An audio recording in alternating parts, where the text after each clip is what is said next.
de suite, magazine.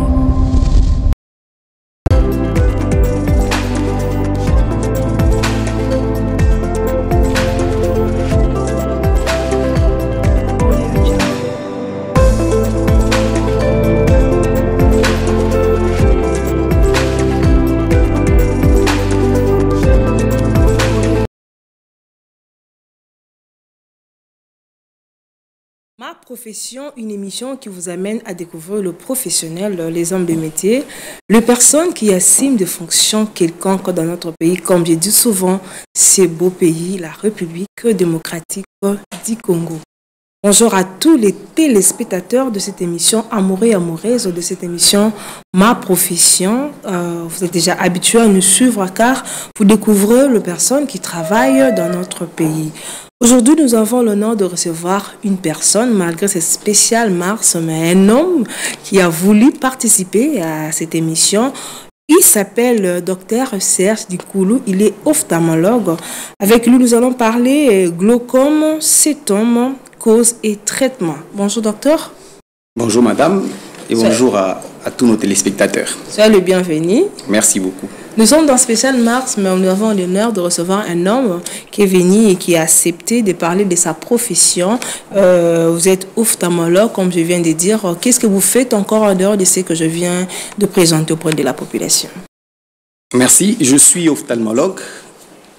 Donc je preste en clinique dans différentes institutions de soins.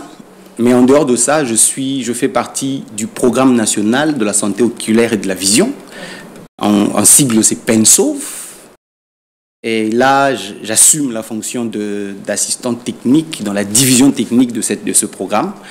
Et en plus, je suis secrétaire général de la Société congolaise d'ophtalmologie. Donc, voilà un peu en gros ce que je suis. Vous êtes une grande personne dans votre métier là, et puis c'est pas les spécialités comme toutes les spécialités, c'est vraiment, si vous touchez à ça, c'est lié vraiment à l'air. On va d'abord savoir en quoi consiste le travail d'un ophtalmologue ou bien de l'ophtalmologie. C'est quoi exactement? Qu'est-ce que vous faites là-bas? Nous nous occupons de l'œil, de la vision et des maladies de l'œil. Alors, nous agissons aussi bien dans la prévention que dans le curatif et même dans le promotionnel et dans la réhabilitation en ce qui concerne la vision. Donc tout ce qui tourne autour de la vision, donc des maladies de l'œil, cela nous concerne. Oui, en médecine, il y avait plusieurs spécialités, docteur Serge. Vous pouvez même devenir gynécologue, dermatologue, interniste, mais vous avez accepté de travailler en étant ophtalmologue. C'était quoi la motivation? La première motivation, c'était celle d'abord de devenir médecin. Ok. Oui.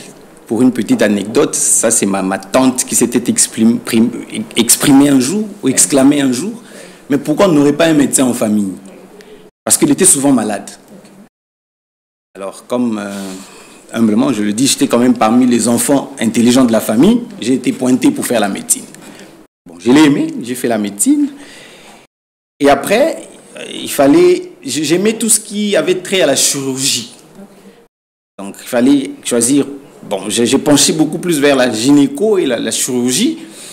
Je n'avais pas en moi l'idée de faire l'ophtalmologie.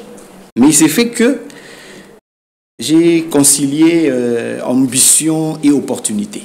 Donc j'avais un de mes vieux qui est aujourd'hui mon mentor, qui est ophtalmologue, qui habitait mon avenue et qui était un ami de la famille. J'aimais beaucoup le métier qu'il faisait. Je voulais être comme lui. Et voilà, maintenant que je suis devenu ophtalmologue, je ne le regrette pas. Et je continue aussi à bénéficier de son encadrement. Et donc, j'ai saisi l'opportunité. Est-ce que c'était lié à votre enfance? Quand vous étiez enfant, vous étiez à tendance à toucher les autres, voir s'ils sont malades, qu'est-ce qui se passe? D'autres personnes aussi font des professions, mais le métier, c'est par rapport à lié à leur enfance. Est-ce que votre enfance colle avec ce que vous faites aujourd'hui? Pas du tout. Qu'est-ce que vous étiez en train de faire quand vous étiez enfant? Comme tout enfant, oui. Je voulais faire ce que fait mon père. Oui. Mon père, il est dans le domaine de l'électronique. Ok. Donc, il est enseignant, il est chef de travaux à l'ISTA. Et comme tout enfant, je voulais devenir comme lui. Mais franchement, je n'avais aucune prédisposition. Je n'avais aucun don dans ce domaine-là. Donc moi et l'électricité, ça fait deux. Ça ne fait pas une personne. Et gloire à Dieu, ma tante m'a aidé à retrouver un peu ma destinée. Oui. En fait, en réalité. Et ça fait combien de temps que vous êtes ophtalmologue depuis que vous avez commencé à travailler? En tout cas, j'ai commencé ma spécialisation. J'ai fini la médecine en 2006. Donc, non, en 2004, c'était à Lubumbashi. J'ai chômé pendant 2 ans. Stage de perfectionnement par-ci, par-là. Je suis revenu à Kinshasa en 2006. Et je suis allé travailler à l'intérieur du pays comme médecin généraliste. C'est là où j'ai appris la chirurgie générale. Mais avant d'y aller, j'avais introduit ma demande dans les 3 départements que je vous ai cités, donc gynéco, chirurgie et ophta. Et c'est en 2010 qu'on me rappela pour faire l'ophtalmologie.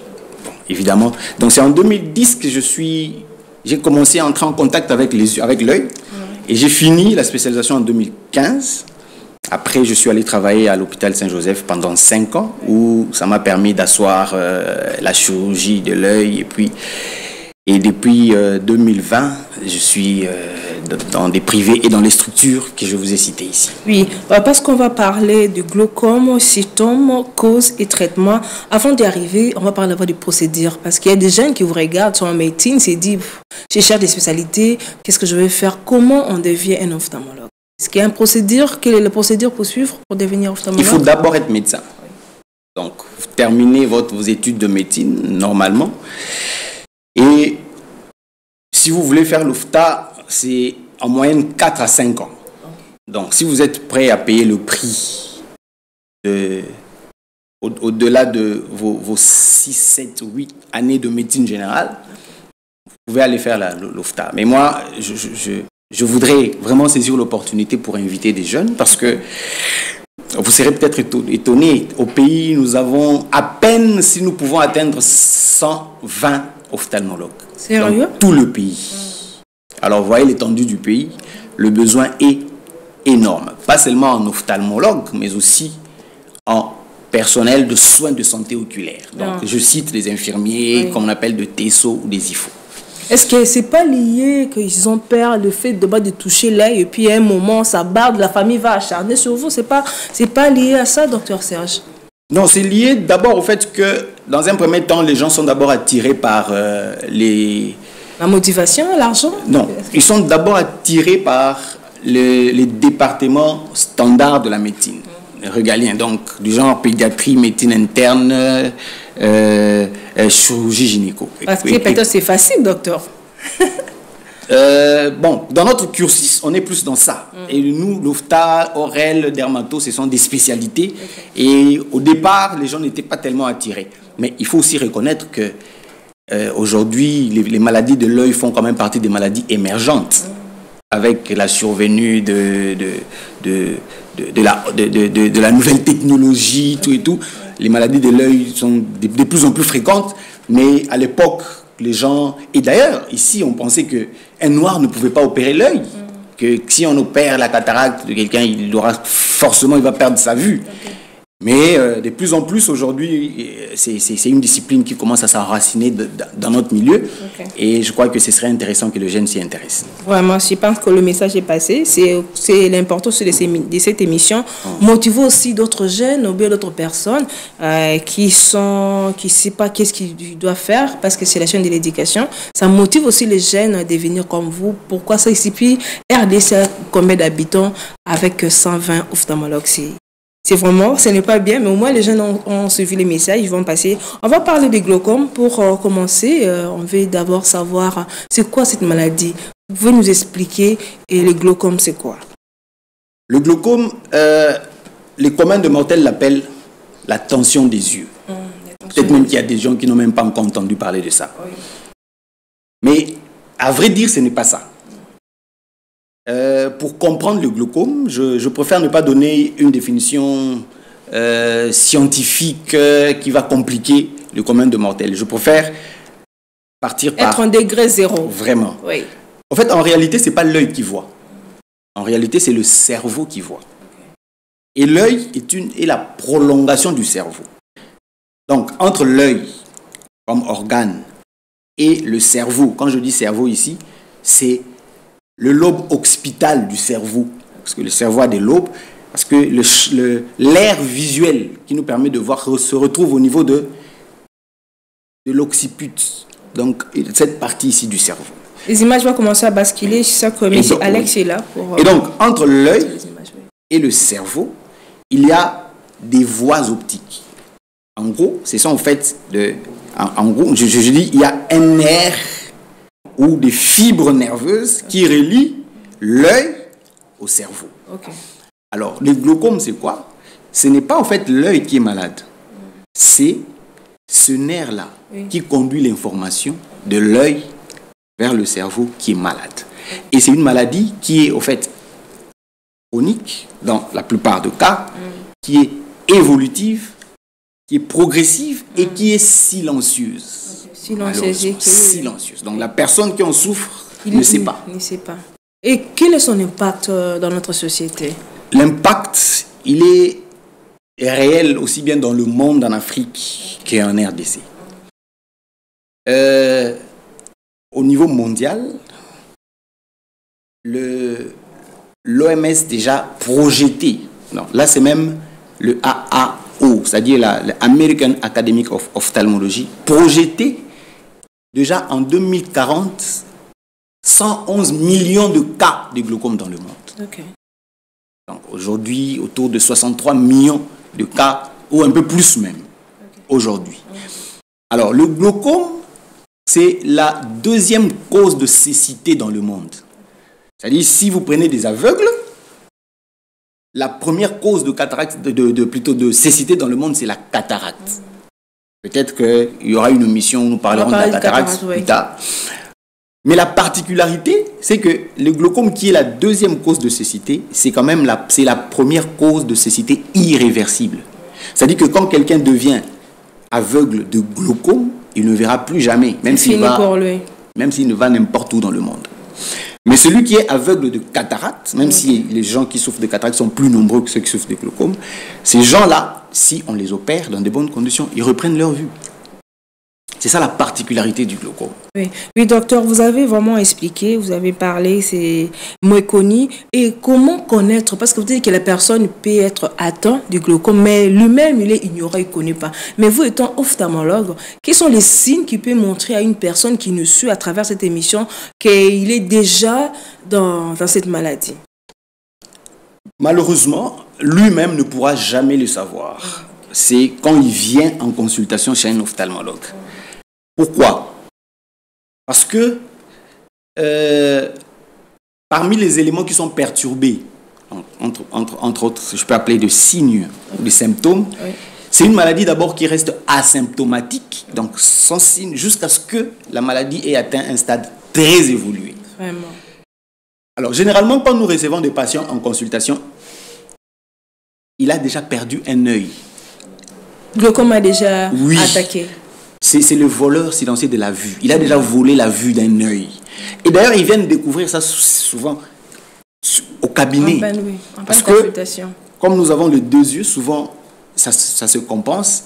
Quelqu'un, il voit, il ne sait pas qu'il voit d'un œil. Alors, maintenant, la personne vient, nous, au niveau du cabinet, il y a des examens standards que nous faisons qui peuvent nous mettre la puce à l'oreille pour dire qu'ici, il y a une suspicion. Parce que pour confirmer, il y a des examens spécifiques un peu plus élaborés qu'on fait. Mais pour suspecter, simplement nous faisons l'examen, par exemple, du fond d'œil. Le fond d'œil nous permet de voir l'intérieur de l'œil, ça nous permet de voir la tête du nerf dont je venais de parler ici. Et là, il y a des éléments que nous examinons qui peuvent nous dire qu'ici, il y a déjà une suspicion.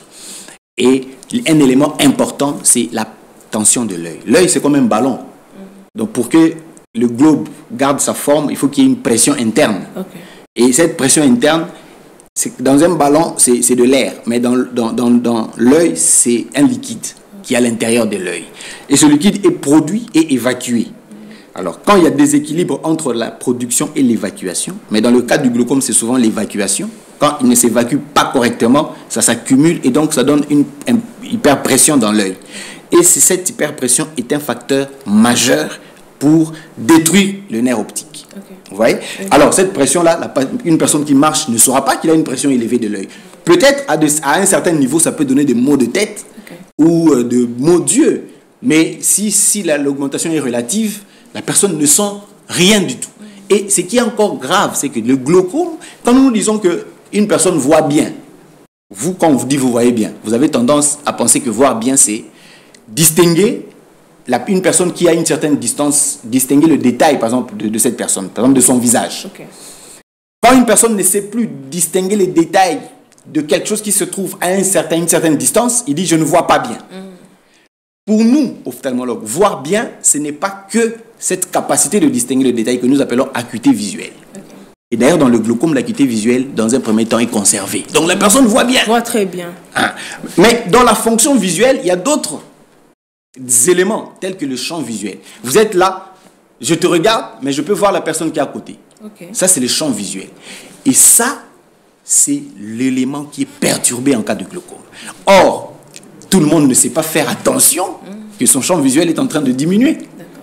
Donc, de voir à côté. De voir à côté. Oui.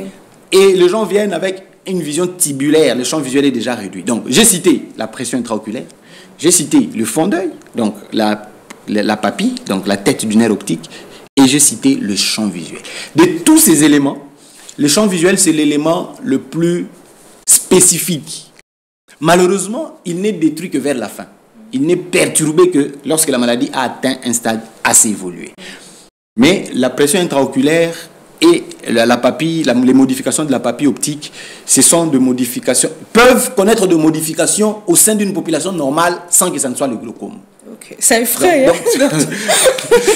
Avec là, on ne blague pas avec ça. Avant qu'on parle de risques, mais quand est-ce qu'une personne peut, parce que moi, comme je vois bien comme ça, pourquoi je vais aller voir un ophtalmologue? Or, je vois bien, je sais très bien lire. On n'a pas cette écriture-là, parce qu'on dit que vous pouvez avoir ça, mais vous ne connaissez rien, vous êtes ignorant. Quand est-ce qu'une personne doit aller voir un ophtalmologue pour éviter cela?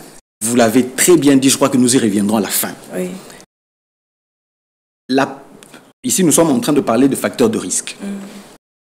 Je vais le donner pêle-mêle. Mais le premier facteur de risque, je dis, c'est l'hérédité. Pêle-mêle, je ne donne pas par ordre d'importance. Okay. C'est-à-dire que si vous avez un parent, un membre de famille, dans la famille restreinte ou élargie, qui a le glaucome, vous êtes une famille suspecte ou cible. C'est-à-dire que vous-même, même si vous voyez bien, vous lisez bien, il faut que vous puissiez vous dire que vous êtes une personne à risque. Il faut aller vous faire consulter. Ne serait-ce que pour qu'on vous dise que vous êtes en bonne santé. Pour qu'on puisse exclure. Même quand vous voyez bien, il faut aller vous faire consulter. Quand vous voyez bien. Donc, le fait d'avoir une personne en famille qui souffre du glaucome, le fait d'avoir au moins 40 ans, c'est un élément important. Il faut aller déjà vous faire consulter. Aller se faire consulter. Oui. Le fait d'être noir. OK? Noir de le fait d'être noir. Oui. Non, la race noire. Okay.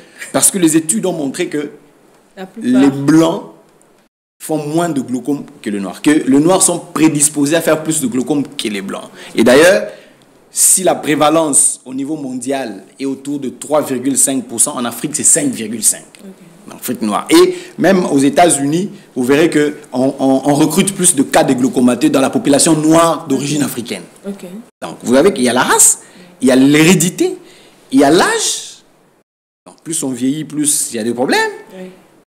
Il y a la pression dont j'avais parlé. Mais docteur CH, vous voyez quand on regarde, des gens se posent des questions. Pourquoi ça arrive? Quelle est la cause des glaucomes? C'est multifactoriel. Tu vois, je n'ai pas cité une cause comme ça, mais oui. c'est multifactoriel. Et il y a même quelque chose que je n'ai pas dit, c'est l'ethnie aussi. Au Congo, par exemple, il y a des ethnies où il y a plus de cas de glaucome. Il y a des ethnies, ce n'est pas pour stigmatiser, mais quand je reçois quelqu'un dans mon cabinet, parce que dans les cadres de recherche, on peut savoir il est de quelle origine, dès que je sais qu'il fait partie de cette population-là, En tout cas, je ne passerai pas sans pouvoir checker les éléments que je venais de citer pour voir s'il est glaucomaté ou pas. Ok. Donc, c'est multifactoriel et c'est à cause de ça qu'il faudrait être attentif. Donc, si vous vous retrouvez dans des cas de figure que je venais de citer ici, je crois que vous devriez prendre conscience et aller vous faire consulter. Parlons maintenant des risques, parce que vous avez essayé un peu de parler en général, mais on va parler maintenant des risques. Quels sont les risques liés au glaucome d'une personne qui est ignorante, qui ne sait pas qui a ça? Vous avez déjà parlé qu'il a la perte de vie, mais il ne se voit pas. Beaucoup de gens pensent seulement que c'est la cataracte qui est plus connue. Mais or, il y a aussi le glaucome qui est d'abord méconnu. Et quels sont les risques, docteur Serge? Là, nous parlons plus de facteurs de risque, mais nous parlons des conséquences même. Oui. Mais la conséquence la plus fatale, c'est devenir aveugle. Vous savez que je n'ai peut-être pas parlé de ça. Il y a aussi le glaucome, il y a aussi la forme congénitale de glaucome. Les enfants qui naissent avec ça. Oui. Même si... C'est ça que je voulais revenir sur ça. Oui. Je vais poser une question par rapport à ça. Oui. Je vais essayer d'abord répondre par rapport au risque. Même si l'âge, on considère à peu près au-delà de la quarantaine pour le glaucome, mais il y a de plus jeunes qui font le glaucome. Alors, imaginez un jeune qui a 80 ans à vivre ou 60 ans à vivre, mais qui, du coup, devient aveugle du glaucome à partir de 40 ans, 30 ans. Quand on perd la vue, on perd la vie. On perd la vie, on devient... Donc, le risque majeur, c'est la cécité. Parce que à un niveau de la maladie, à un stade de la maladie, l'évolution de la destruction du nerf optique devient inéluctable, devient ininterrompue. Même si on soigne, mais si la maladie a déjà atteint un stade très avancé, malgré le traitement, la personne finit par devenir aveugle. Oui. Oui, on va parler, ce que vous venez de dire là, je voulais savoir qui peut souffrir de ça. Parce que vous avez parlé de 40 ans, comme vous venez de dire, oui. Mais est-ce qu'un bébé peut naître avec cette maladie? Est-ce que par rapport à la faculté de l'âge, par rapport au sexe, c'est plus aux hommes ou plus à la femme? Qu'est-ce que vous pouvez dire par rapport à ça? Les enfants peuvent naître avec le glaucome congénital, comme je l'ai dit. Et d'ailleurs, les signes chez les enfants, ce sont des signes évidents. En des termes techniques plus savants, on dira buphtalmie. Pourquoi? Parce que l'œil de l'enfant est encore flexible. Alors, avec l'hyperpression à l'intérieur de l'œil, l'œil a tendance à être gros, oui. Avec une grosse cornée. Et la tension est généralement élevée. Et voilà. Donc, l'enfant peut naître avec ça. Même si c'est plus l'avancée en âge qui prédispose, mais nous avons des cas de jeunes, oui. Qui présentent le glaucome. Mais le sexe n'a vraiment pas d'impact. Et on retrouve cette maladie aussi bien chez des femmes que chez des hommes. C'est le même pourcentage. Mais parlons maintenant du mode de traitement. Comme oui. Nous sommes avec vous, oui. Docteur Serge, qui est ophtalmologue, on veut savoir comment ça se traite, comment c'est traité avec cette maladie, le glaucome. Ce qu'il faut retenir par rapport au traitement, c'est que tous les modes de traitement s'adressent à un seul élément. De tout, oui. Oui, allez-y, docteur Serge. Tout ce que j'ai cité comme facteur, comme le seul facteur sur lequel on peut agir, c'est la tension de l'œil. Okay. Alors, si on arrive à maîtriser la tension de l'œil, on peut regresser l'avancée vers la destruction, l'avancée de la destruction du nerf optique. Okay. Alors, quels sont les moyens? Nous avons des moyens médicaux, oui. On traite avec des médicaments, mais aussi le moyen chirurgical. On peut opérer du glaucome, mais généralement, s'il faut opérer tôt. Okay. Ouais. Et l'autre moyen, c'est aussi chirurgical, mais c'est physique, c'est-à-dire on peut faire le laser. Okay. C'est qui est déjà opérationnel en RDC? Oui, le laser se fait ici, la chirurgie se fait et le médicament, évidemment, il y en a. Oui, nous sommes presque déjà arrivés à la fin parce que les bonnes choses ne durent jamais. Malheureusement. Vous allez encore revenir parce que la première fois que je puisse recevoir un ophtalmologue, Ok. j'ai bien prononcé les noms. Oui. Je préfère ophtalmologiste. Bon, ben, c'est pas Oui, oui, vraiment. Est-ce qu'il y a une prise en charge en RDC et qui, par exemple, le ministère fait pour sensibiliser la population parce que la plupart des gens connaissent que la cataracte. Mais il y a le glaucome qui existe aussi. Est-ce qu'il y a une prise en charge? Vous faites partie de ces clics-là, s'il faut dire. Hein? Il y a une prise en charge, docteur Serge? En fait, mon passage ici, ça s'inscrit aussi dans le cadre de la semaine mondiale du glaucome. Donc, Ok. de la deuxième semaine du mois de mars de chaque année, Oui. nous célébrons la semaine mondiale du glaucome. Cette année, c'était du 11 au 16. Ça touche à sa fin, mais il y a plusieurs activités qui sont faites au travers le pays par rapport à ça. Une prise en charge particulière, un financement, il n'y en a pas. Mais nous sommes en train de nous battre.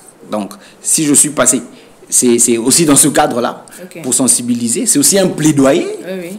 auprès des autorités politico-administratives ou même de bailleurs, Ok. pour pouvoir se pencher un peu sur cette maladie qui fait de ravages. Oui, pour les gens qui sont touchés, qui veulent vous contacter, comment avoir vos contacts, comment être en contact avec vous, docteur Serge? Vous pouvez donner votre numéro, c'est pas grave. Merci. C'est le 081 62 53 255. Je vais répondre. 081 62 53 255. Nous sommes arrivés presque à la fin de cette émission. On ne peut pas clore cette émission sans que vous parliez au moins de l'éducation et de la femme, parce que nous sommes au mois de la femme, mois de mars, dédié aux droits de la femme. Vous, étant qu'homme, un être humain, qu'est-ce que vous pouvez dire de la femme ou bien qu'est-ce que vous pouvez dire de l'éducation selon votre compréhension? Je lis les deux. Je lis la femme à l'éducation. On dit éduquer une femme, c'est éduquer toute la nation. La femme, c'est même le socle de la société. Au centre de l'instruction ou de l'éducation dans notre société. Donc elle a une place de choix. C'est par rapport aussi à une expérience personnelle, de ce que j'ai vécu avec ma mère, paix à son âme. Oui, donc je lui dois tout par rapport à ce que je suis aujourd'hui. D'ailleurs, pour la petite anecdote, l'ophtalmologue qui est aujourd'hui mon mentor était pratiquement son ami, et avant de mourir, il lui a dit: tiens mon fils par la main et montre-lui les chemins. Merci. Donc je dois tout à elle. Malheureusement, il est décédé avant qu'elle ne bénéficie de quoi que ce soit. Mais vous êtes quand même fier de ce que vous êtes devenu. Je suis fier, je suis très fier de ce que je suis devenu. Et par rapport à l'éducation, je pense que c'est par l'éducation que un pays se développe. C'est avec ces mots que nous clôturons cette émission que nous avons reçu aujourd'hui. Docteur Serge Dinkoulou, ophtalmologue. On a parlé du glaucome, symptômes, causes, traitements. Peut-être c'est la première fois que vous écoutez cette maladie, mais on avait l'honneur de recevoir docteur Serge. Il va encore revenir pour parler en plus. Je sais que vous aurez les appels, les gens vont appeler. Vous avez suivi cette émission à la fin. Vous pouvez regarder encore sur la chaîne YouTube Ma Profession. Abonnez-vous massivement. N'hésitez pas de continuer à suivre cette émission Ma Profession, car à travers cette émission, vous allez découvrir le professionnel qui existe dans notre pays. On se retrouve très prochainement et à très bientôt. Merci.